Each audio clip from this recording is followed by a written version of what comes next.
Bonjour Thierry Adam. Bonjour. Vous êtes connu pour avoir été le commentateur du Tour de France pendant 25 tours, c'est bien cela? C'est ça. Vous y pensez souvent à ces Tours de France que vous avez commentés? Ça fait partie de l'armoire aux souvenirs. Donc c'est sûr que d'avoir été pendant 10 tours le commentateur numéro 1, c'était, voilà, je me dis que ça a été un honneur, un privilège et puis un plaisir. Après 25, 26, si j'en avais déjà fait un, ça aurait été formidable. Donc 25, c'est extraordinaire. Après, j'ai essayé de... Je pense que, voilà, je ne sais pas si je laisserai un souvenir, ma patte, mais bon, il paraît que je suis le journaliste qui a commenté le plus de tours. C'est Patrick Chêne qui me l'a dit, donc, qui a été mon directeur des sports à France Télévisions. Donc, mais voilà, j'ai eu beaucoup de chance. Dans ma vie, j'ai eu beaucoup de chance. Sur ce Tour de France, quel souvenir vous garderez? Par exemple, votre plus beau souvenir, ce serait lequel? J'ai aimé commenter Thomas Voeckler, qui est devenu un copain après, un copain de tour, un copain de travail. Et puis après, il y a des moments clés. Christopher Froome à pied, c'est un moment extraordinaire à commenter. Et puis il y a toujours plein d'histoires à raconter. Moi, les gens me disaient toujours, mais comment, surtout à l'époque où on commentait du premier kilomètre au dernier kilomètre, comment vous faites pour commenter? Et je disais, c'est pas ça le plus compliqué. Le plus compliqué, c'est de bien analyser, c'est de sentir les choses et puis de les partager. Le métier de commentateur, c'est un métier de partage avec le téléspectateur. On essaie de lui amener quelque chose. Et moi, je résume toujours le rôle de commentateur, même avec les consultants de luxe que j'ai eus, des gens hors normes. Je disais toujours, nous, on est là pour fabriquer du bonheur. J'espère que les gens, en tout cas les téléspectateurs sur leur canapé, par moments ont eu le frisson, ont eu, comme disent certains, les poils qui s'hérissent. J'espère qu'on a réussi, on a au moins réussi ça. Parmi les consultants que vous évoquez, il y a eu Laurent Jalabert, Thomas Voeckler, des coureurs qui étaient des champions, des gens complètement à part, mais qui sont devenus aussi vos amis. Je pense que pour être champion, il faut déjà être hors norme, quelque part, physiquement, mais aussi mentalement, parce que je l'ai que côtoyé, mais voilà, sur les Jeux Olympiques, sur les Championnats du Monde, sur tout ce que j'ai pu vivre dans ma carrière, les gens que j'ai rencontrés sont toujours des gens un petit peu hors normes. J'étais pote avec Fabien Galtier, l'entraîneur du 15 de France de rugby. Je savais qu'il était fait pour être entraîneur de l'équipe de France et je savais qu'il amènerait beaucoup à l'équipe de France de rugby. J'ai eu la chance de côtoyer effectivement Laurent, Thomas, mais avant il y avait eu Bernard Thévenet, le regretté Laurent Fignon. C'était des champions hors normes. C'est surtout des gens qui, dans leur façon d'être, dans leur façon de réfléchir, sont un petit peu différents des autres. C'est sans doute ce qui fait qu'à un moment ils ont été champions. Ce qui est extraordinaire pour moi, c'est qu'après, humainement, c'est des gens qui restent hors normes et qui vous amènent beaucoup. Et qui, j'espère, amènent beaucoup. C'est pour ça que le rôle de consultant est devenu important, parce que c'est pas si vieux que ça, consultant. Et au début, c'était pas aussi apprécié que ça. Aujourd'hui, c'est indispensable. On est ici à Amiens. Amiens où vous avez gardé un pied à terre parce que vous n'y vivez plus tout au long de l'année. Amiens, une ville à laquelle vous êtes resté très attaché. C'est ma ville d'adoption. C'est la ville où j'ai connu beaucoup de choses, beaucoup de choses, que ce soit à la patinoire, à Molonguet avant. J'ai connu les grands moments de Molonguet, la licorne après. J'ai partagé des moments ici au quai sur gazon, au volley féminin avec l'équipe de Longo. Enfin, sportivement, j'ai partagé beaucoup de choses. Humainement, j'ai gardé beaucoup d'amis forcément ici, que je vois de moins en moins. J'ai des restaurants où je vais, on se fait la bise.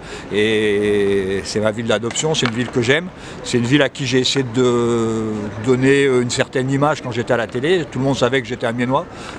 J'ai essayé d'en faire la promotion, à juste titre, parce que c'est une ville qui a beaucoup changé.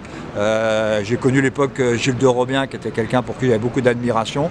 Aujourd'hui, Brigitte Fourré ou Alain Gess sont des gens pour qui j'ai une certaine admiration, parce que cette ville a énormément changé en bien. Et moi qui ai beaucoup voyagé, énormément voyagé, je peux vous dire qu'Amiens fait partie des villes où on est bien et où on a envie de vivre. Et je peux comparer, donc je peux me permettre de dire ces choses-là. Et c'est vrai que c'est une ville que j'ai aimée, que j'aime encore et où mes garçons vivent. J'ai 3 garçons et mes 3 garçons vivent ici. Et donc forcément, j'y resterai attaché. Je n'ai pas trouvé l'ouverture pour ma deuxième vie, mais peut-être que ça viendra un jour, j'en sais rien. C'est pas grave, j'ai d'autres villes d'adoption maintenant, mais ici ça restera. C'est ma vie.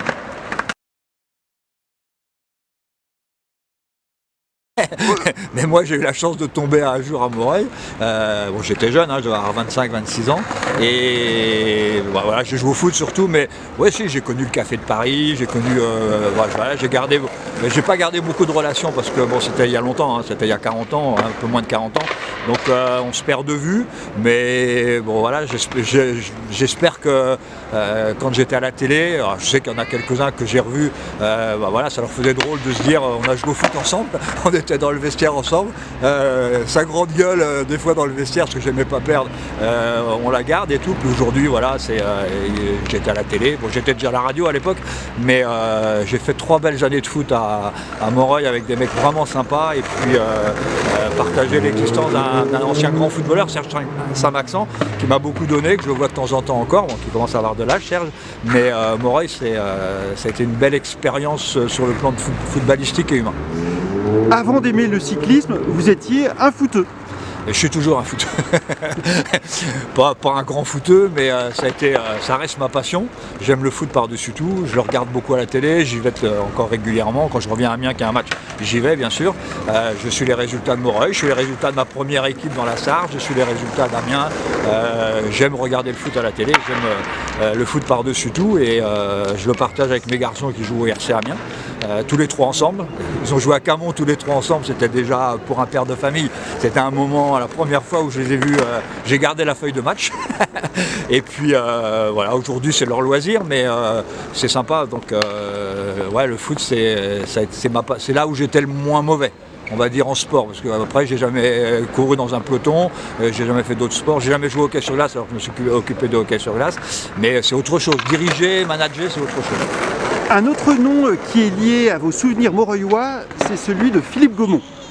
Oui, c'est le hasard de la vie. Ça a été aussi mes premiers grands reportages différents avec un champion, parce que j'ai connu Philippe quand il était junior sur un vélo. J'ai connu Philippe après dans le peloton professionnel. Évidemment, on avait des atomes crochus sur Moreuil. Après, j'ai revu et repartagé des moments avec Philippe quand il était dans un établissement de bar sur Amiens. Et voilà, c'est quelqu'un pour qui j'avais beaucoup d'admiration, dont je pense que ça aurait pu être un très grand champion. Il avait la classe de Miguel Indurain, il avait le profil de Miguel Indurain.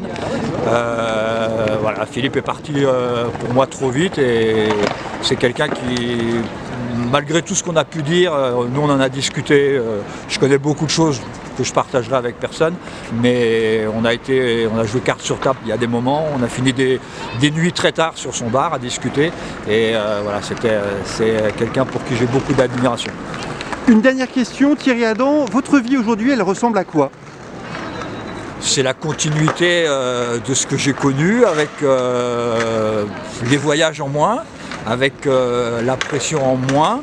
On va dire qu'une fois mon départ acté de la télé, pour diverses raisons, je pense que j'étais au bout du chemin et pour beaucoup c'était mieux comme ça. Voilà, on s'est quittés bons amis, en tout cas pas mauvais amis. On s'est quittés et je me suis laissé un petit peu de temps pour rebondir. Maintenant, ça fait 1 an.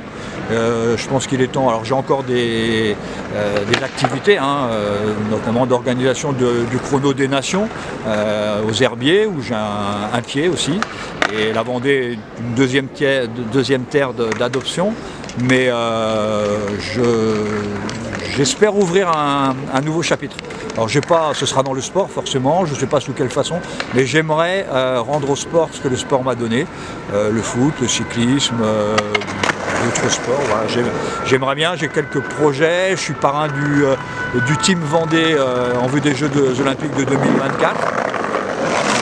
J'écouterai toutes les propositions qui peuvent se présenter à moi, bénévolement, parce qu'aujourd'hui j'ai essayé de me mettre à l'abri financièrement, donc je peux faire du bénévolat, ou pas d'ailleurs, et j'ai une petite société entre guillemets qui démarre. Pour l'instant je n'ai pas encore mis en place, mais pour pouvoir essayer de travailler dans le monde du sport, on verra ce que ça donnera, mais ce sera toujours avec le sport, parce que le sport ce sera ma vie, et voilà, ça restera ma vie jusqu'à la fin de mes jours. Merci beaucoup Thierry Adam. Mais c'est moi qui vous remercie.